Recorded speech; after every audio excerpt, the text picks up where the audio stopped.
Alrighty, welcome on back to our 18th episode on this hardcore Nuzlocke playthrough we're doing. And last episode was pretty crazy. We went on and we fought three gym leaders, those three gym leaders being Janine from here in Fuchsia, Erica from Celadon, and then Sabrina in Saffron City.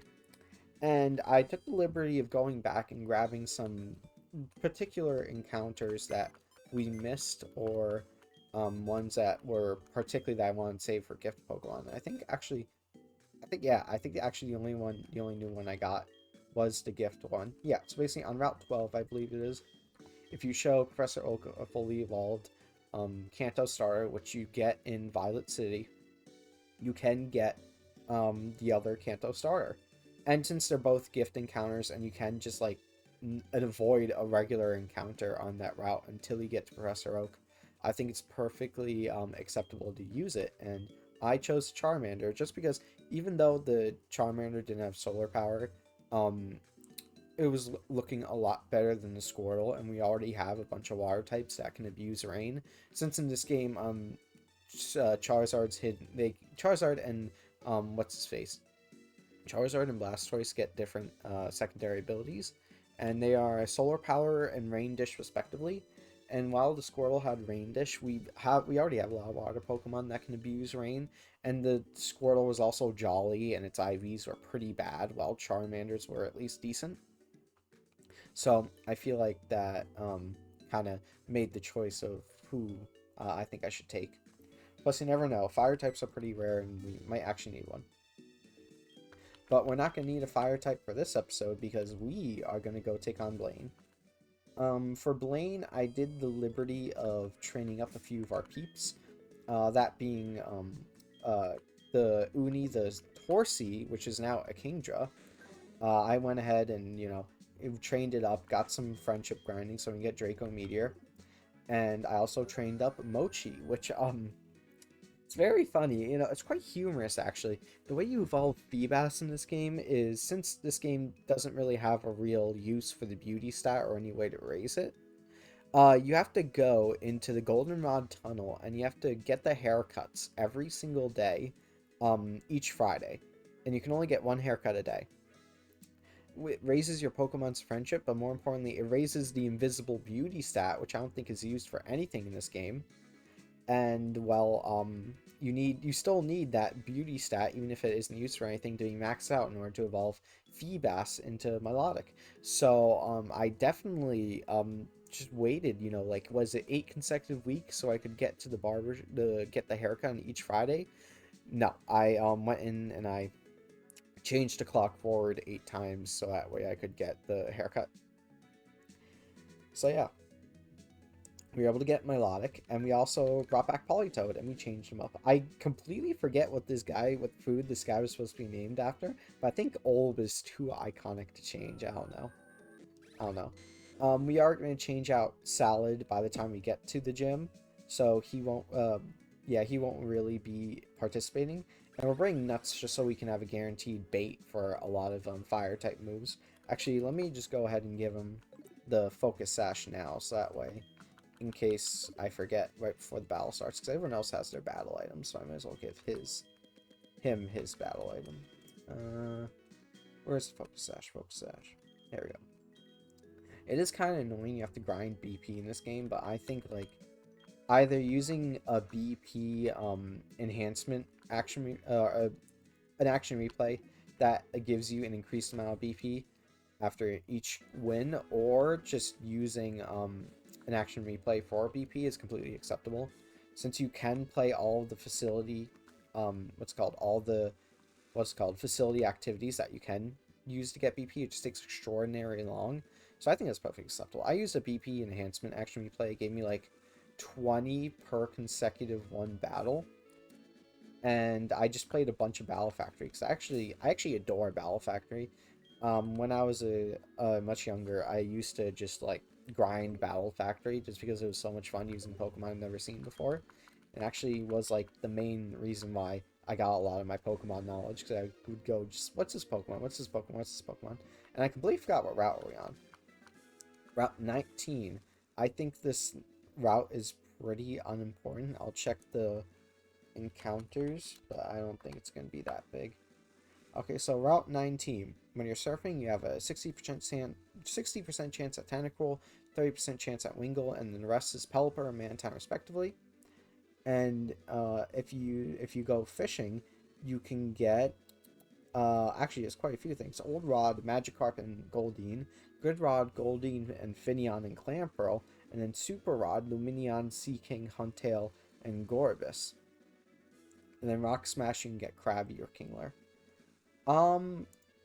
For this route, I think just like using the Super Rod is probably our best bet, so I'm going to go ahead and switch into Nuts.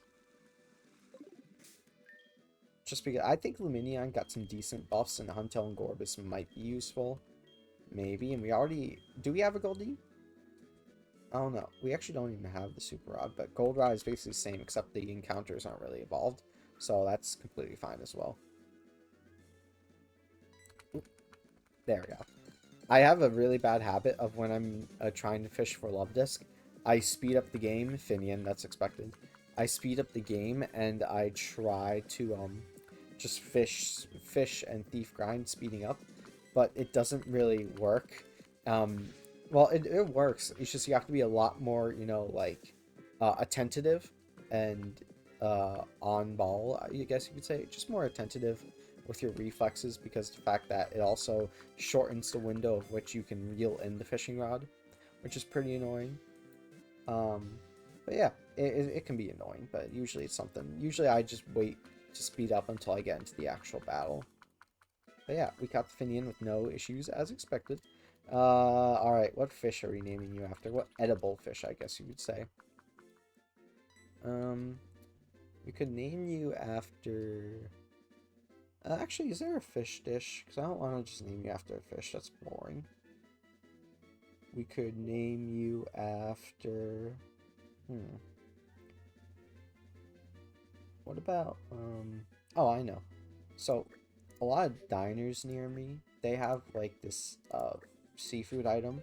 That's basically, like, a bunch of, fried, like, seafood, like, clams, shrimp, maybe, like, a cod fillet, and they call it a sea bucket. It's pretty, it's super unhealthy, but it does scratch a spot, I suppose. So we're just gonna name it that. It's gonna be really, like, to anyone who doesn't watch this video, just like see a Lumineon, or Finneon, I should say, named Sea Bucket. It's probably gonna be a bit confusing, but oh well. We just need to find the max spells. I can't find the max spells, but I'll use this Super Repel for now, just so we can get past this route. We're just gonna avoid the trainers because we don't really need to care about them. What's this? TM55 Brine. That's kind of useless. It's just a more inconsistent surf, but it can do more damage, but it's way more inconsistent, so I'm just going to take my chances. Or not take my chances, take my completely sound and safe variable. And for Route 20, I believe is more the same, but I think we're actually getting closer to... where is it, Route 20? A very special encounter. Nope, it's got similar... what's it called? Encounters as the last route. I guess we could fish here until we get a Clamperl, but I don't want to really spend all that time fishing. I'll do it off camera. It's the same encounters as the previous route, but the main difference... Actually, no, there isn't a main difference, I think. Is there? Let me check. No, there is literally no main difference. Yeah, there's no main difference whatsoever. So... this is just a good, well, I want to say a good repeat route, but just another route that can help get an encounter, since I don't think you've at least easily encountered Charybdis or Clamperl up until this point, if I recall. But yeah, what we're looking to do is we're looking to go to Seafoam Islands because we need to fight Blame.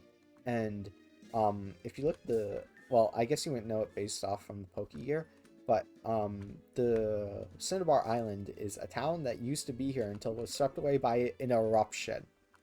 So Cinnabar Island, all the population on it is now gone, like finito. And while that is incredibly, we are going the wrong direction. And while that is incredibly just, I don't want to say brutal, but like, yeah, it kind of is brutal because like that's like, the Pompeii was a town by a volcano that got swept away. Like just the implication of that, that's probably like a national tragedy to the Kanto and the Cantonian people if you think about it. We have to figure out how to get around here towards that part of the island. We might just have to go the other direction. I kind of forget, but basically the gym was relocated to the Seafoam Island, specifically this one, the one we're staring at right here. So we probably do have to just go all the way around. Oh no, we have to, what's it called? Professor Oak. That's odd. Yeah, we actually probably have to go down here and then around. Just a little bit of annoying pattern we have to take. Or not? Do we have to... Oh, we probably have to go into here and then come out the other side? Or do we have to go down Pallet Town that direction? If we have to go down Pallet Town that direction, that's going to be really annoying. I'm just going to hope that we don't have to do that. That we can just, like, go this direction. Oh, we don't have a strength user right now. This was a bit unfortunate. Someone doesn't have a move slot we care about right now. Yeah, here we go, old.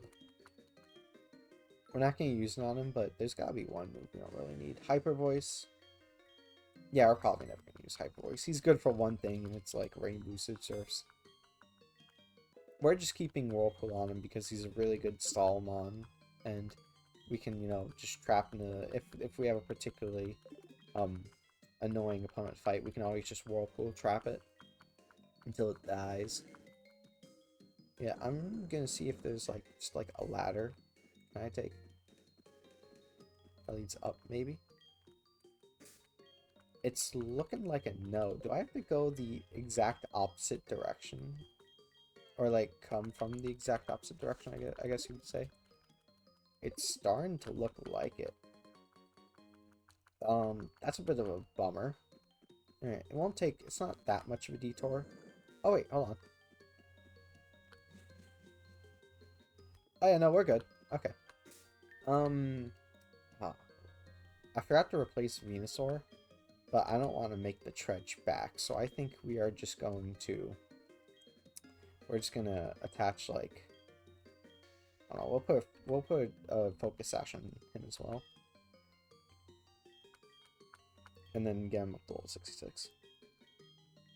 Yeah. Here we go. There you go. Hopefully this doesn't come back to bite me in the ass. I wanted to put Starmie on the team, but I don't think it'll really matter at the end of the day. Considering I got a pretty solid strat for this gym. I'm not too afraid of it. Yeah, basically the puzzle, if you can call it a puzzle, it's not even a puzzle. You just go up to these guys, and you just fight them, and they move out of the way. There is no puzzle. The puzzle is like trying to get into area where Blaine is, I guess. If you can even count that as a puzzle. But I don't think I would personally. Yeah, we gave Uni the choice spec, so she's just gonna go ahead and tear through all these trainers and probably just speed up this portion. Yep, another serve. Yep. Yep. And then you just have to go this way. And then you just have to fight the guy at the top specifically, I think, in order to get into the innermost area. Diversion, we don't care about that, yeah. Because we got a speed boosting nature on Uni, it actually is able to outspeed like a majority of the enemy Pokemon. I think you can actually do any of these 3 trainers to get into the circle. Yeah, it's a pretty underwhelming, I'd say, gym puzzle, even though it's not really a puzzle in general, honestly. It's more just a brief obstacle, if anything. Okay. But yeah, Flame, wow, okay, I chose the wrong guy. You have to kill this guy. Well, not kill, we have to defeat this guy, probably. Yep. Then again, I don't wanna harp on him because like he did lose his entire gym. Like his entire gym because of the volcano. So I imagine this is like, oh, I have to defeat this guy? Okay. Sorry, I wasn't really thinking. I was just going through these guys and I didn't realize there's probably like a certain one to defeat. But yeah, this is probably like a temporary solution at best, and I don't want to harp on him too much. He lost like his entire town and the previous gym he had set up, so like, hey, listen, if that was me right there, I don't know, maybe I would have called it quits, man. I would just been like, well, you know, Arceus doesn't want me to have a gym, you know, or Heatran, or maybe they did live too close to Heatran. Actually, that does kind of make sense because the fact that where are we? Here we go. I'm just gonna max Ether Surf so that way we don't have to run back to like Pokemon Center or something. Yeah, because once you get 16 badges, you can encounter Heatran on top of Cinnabar Island, and well, Heatran is known for living in volcanoes and causing eruptions, so that's not surprising. I love Heatran; it's one of my favorite Pokemon. But anyways, we're just gonna look at Blaine's level cap really quick. It should be level 68. Yeah, it is level 68. Yep, level 68. Alright, so we got a certain strategy when it comes to this. We're going to lead Uni, and basically what we're going to do is we're going to kill the Rapidash that gets sent out. But don't worry, that's not the fun part. The fun part is that, if I'm correct, since Blaine doesn't have any super effective attacks that hit Uni, the trainer AI should just send out the next Pokemon in team order. And if he does that specifically, then Ninetales should come out next, which can give us a free pivot into what's his face? Politoed. And we can kill the Ninetales, which is most likely using Solar Beam. And then we can switch back out to Uni. And we'll get the Swift Swim bonus. I don't know if we need it to outspeed anything specifically. I didn't do a lot of speed calcs, but it may come in handy. And then also as backup, we have Salmon and Mochi. Mochi is very specially tanky, so they're going to be a very big help in this. But yeah, I think this is going to be a pretty easy gym, to be honest. He doesn't have much in the way of stopping water types. I don't think there, by now, I don't think there is, what's called, a fire type that does resist water. Well, not resist, that is neutral to water in any way, shape, or form. I guess supposable Ninetales just because of drought, if you want to get technical about it. Because there's no fire grass type, there's no fire water type yet. There's no, like... Oh, yeah, wait, is there a fire dragon yet? Am I tripping, or is there one? I don't know if there's a fire dragon yet. Was Reshiram the first fire dragon? It couldn't be. Actually, Reshiram might be. I don't know. But it turns out I was right. As per usual. As per usual. I'm never... Listen, man. I have gotten random crit so many times. I have said this is a safe switch, and then I got random crit 4 times in a row or something, and I don't know. Yep, it's going to go and use Solar Beam, but due to the fact that we activated Drizzle, it's now a 2-turn move. Wow, I can't speak. It's now a 2-turn move, and we're just going to go ahead and switch back out to Uni. We don't need to worry about putting like a Damp Rock or anything on Politoed, because the way weather works in Gen 4 is that basically if it's activated by an ability, it's permanent. But if it's activated by a move, it lasts the same amount of turns as it usually would in the newer games. We're gonna go and use Surf. This is rain boosted Choice Spec Swift Swim Surf. I wouldn't be surprised if this is just a complete sweep from here on out.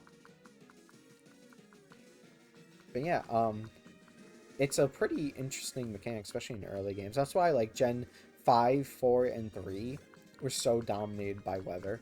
Well, actually, in Gen 3, there wasn't really any weather setters besides like Tyranitar and OU. Yeah, I think it was really just Tyranitar and OU because Groudon and Kyogre had weather setting abilities, but they were Ubers. They were like the best Pokemon to exist at their point in time. So I can't really remember. Uh, Sorry, I was just looking at something really quickly. But yeah, Magcargo. I really wish one of his Pokemon had a Pasho Berry. The gimmick to this gym is that all of them have a white herb and all of them have Overheat. So basically, they'll use Overheat, reset their stats with white herb, and you know, they just basically get 2 strong Overheat uses, which is cool, I guess, but it doesn't exactly stop this. Then again, there isn't a lot of like Pokemon ROM hacks that aren't Kaizo difficulty that have active counters to anti-weather strategies. Um, like for Rising Ruby, Flannery doesn't really have like she has a Droughtmon, obviously, but the AI doesn't really have the knowledge, I want to say, or just the ability, the capability to switch out, and if the weather gets overrided, and then switch back in. Um, I know that if the Pokemon has Sunny Day and the negatively and like rain is up, it will be incentivized to use Sunny Day. But if you're already using like a rain setter, you're probably also using either a Choice Scarf Watermon or a Swift Swim Mon that can outspeed it and kill it thanks to a rain boost. So there's that. In the Kaizo games, in Emerald Kaizo in particular, you don't get any. I don't think you get even a single move or Pokemon or anything to override weather status in that game at all. So that's how they stopped that. That's a Kaizo game. Yeah, that's why Drought and Drizzle Pokemon are so impactful for Nuzlocke. They enable so many strategies. Because like Flannery and like Rising Ruby, it's a tough gym. If you don't have like a Blissey, there's a guaranteed Blissey, and I don't really know my opinion on using a Blissey. I used it at my first Rising Ruby run I won, and it felt pretty overpowered. I didn't use it the next one, but I also had Brain Dance strats to counter Flannery's gem, so she wasn't really that big of a deal either. But if you don't have those specific things, it can be a pretty big ordeal to take on. But yeah, while we're here, we can go ahead and get our Seafoam Islands encounter, I suppose. What do we take damage from? Oh, the Solar Beam we switched into, because I was like, I remember that being like a complete sweep or something. Yeah, it was a complete sweep. Yeah, it's kind of like with Sabrina, where I was just, just like looking at some other, um, just checking some other documents of things I want to cover, and then, having the discussion, and I didn't even notice that we won already. But yeah, so this gym pretty easy. If you don't have the tools to beat it, it can be pretty hard, but I'm gonna be honest, like how many water routes are in Kanto specifically, you should have at least one water type, which can completely just run amok on this gym. Uh what am I looking for here? What am I looking for? I am looking for a Max Repel. Max Repel. Here we go. We only have 2 left. Oh, we only have 1 that's lingering. That's cool. That's awesome. Because I want to go get Seafoam Islands counter. Alrighty. From the Seafoam Islands, you can get Seafoam Islands. You can get on the first floor, it's a 30% chance at Zubat, 30% chance at Psyduck, 30% chance at Slowpoke, 10% chance at Golbat. And then the bottom 1 floor, it's Seal, Golbat, Slowbro, Piloswine, Snorunt.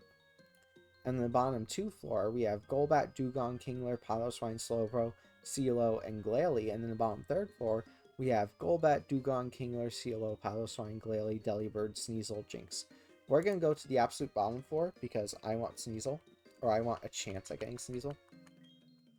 I don't know if there's some really annoying puzzle you have to do. I know there's a what's called a puzzle you have to do in order to clear the passageways so that way you can get to Articuno.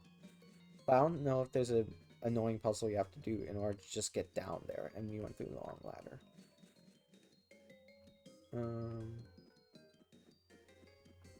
Maybe it's the slider.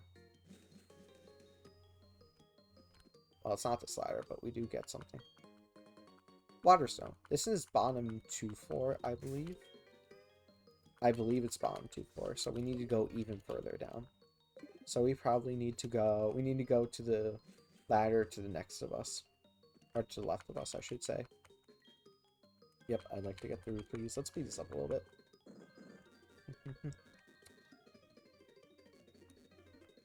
Wait, what? Oh, is that path blocked off? Are we not allowed to enter there? We're only allowed to exit from there. Okay, so you have to go up here and enter through here there then.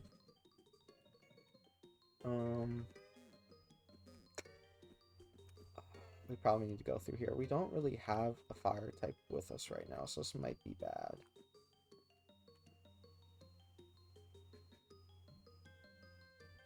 Okay, we're gonna have to choose one or the other to fight. I am gonna lead, what's his face, Polytoad. I hope that it's gonna turn out alright. They probably aren't that high level, huh? Oh yeah, no, 65 are completely fine. Worst thing Sneasel can do is, like, what's called? It's probably Night/Crit. I don't think we're that afraid of. Oh wait, Magnezone. Yeah, Magnezone's actually perfect right here. Dark Pulse. Sneasel has a special attack stat of like 60. Dude, I do not know what you're cooking. Why didn't you just use Crunch? What? I don't know. This trainer is very, very confusing. But Weavile is one of my favorite Pokemon. I do prefer Sneasel over Weavile. That's because I think Sneasel is just a little bit cooler. A little bit of a cooler design. But I still adore Weavile. Weavile is still very cool. And that's what I'm hoping to get down here. Jinx will also be a good encounter. Jinx a very good encounter in this game. Because it got some buffs. I'm just going to heal up. I should probably put the leftovers back on Magnezone, but I'm not really stressing.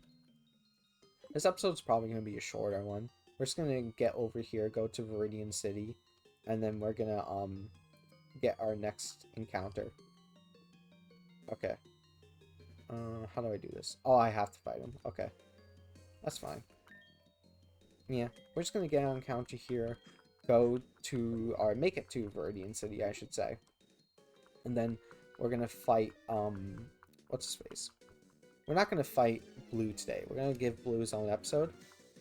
And then we're probably going to wrap up any, I'm probably going to go on like a 10-minute talking tangent, just to say what encounters and what legendaries you could get. I've made the decision that I don't really want to draw this playthrough longer than I have to, so I'm not going to get any additional legendary encounters. I might get Heatran for the fun of it, but I also might not, because it might just not be worth it. Well, Heatran is very worth it. I mean, like, worth it as in, oh, if I use an overpower, if it turns out Heatran's overpowered, and I win the run because I use an overpowered Pokemon, I think that is, like, that's not genuine, you know? Even though, like, I'd say Heatran's banned. Even though in the debut generation it came out in was OU, I still think it's, like, too powerful. And we're just going to go down here, and this should be the absolute bottom floor. Yep, okay. So we're just going to run it around here until our repel wears off, and we're just going to catch whatever we get. I think, do we have, hold on. We need to check something. Do we have a Swinub or, like, a Piloswine already? Oh, wait. No, I need to go on National Dex. Johto Dex is just... There we go. National. Hold on. Show me Swinub. No Swinub? It should appear on our Dex. Because we've killed a Piloswine before. Yep. Okay, so no, we don't have a Piloswine or a Swinub, so those are fair game for us. Alright, let's see what we get. Please be Sneasel. Please, please, please be Sneasel. Do we have one of those? Do we have a seal? Okay. I'm gonna do something. I am going to kill this thing. and I'm gonna check if we have or have not gone to seal before. And if we don't, if we have gone to seal, then we're gonna redo the encounter. And if we didn't, then Dugong is just dead. Listen, Dugong, I'm sorry, bud. It's nothing personal. Nothing personal at all. But you just aren't Sneasel. You just aren't Sneasel. So, alright. Day of Judgment. Let's go ahead and... it's probably around here.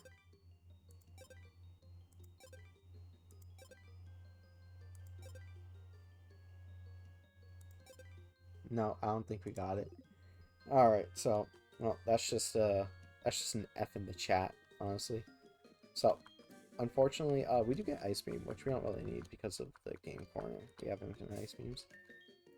But, yeah, I think that's basically everything I want to do this episode. I think I'm going to start next episode up just opening up at Viridian City. Because we just need to go to Pewter City and then just fly out from there. So yeah, just want to thank y'all for watching. A bit of a shorter episode, but we are running out of things to do, and I want to give Blue and Red their own respective episodes. Just because the fact that they're probably the two toughest fights in the game. Probably, I want to say. I don't know about exactly, but I want to say probably. But yeah, thank y'all for watching, and I'll see you next time.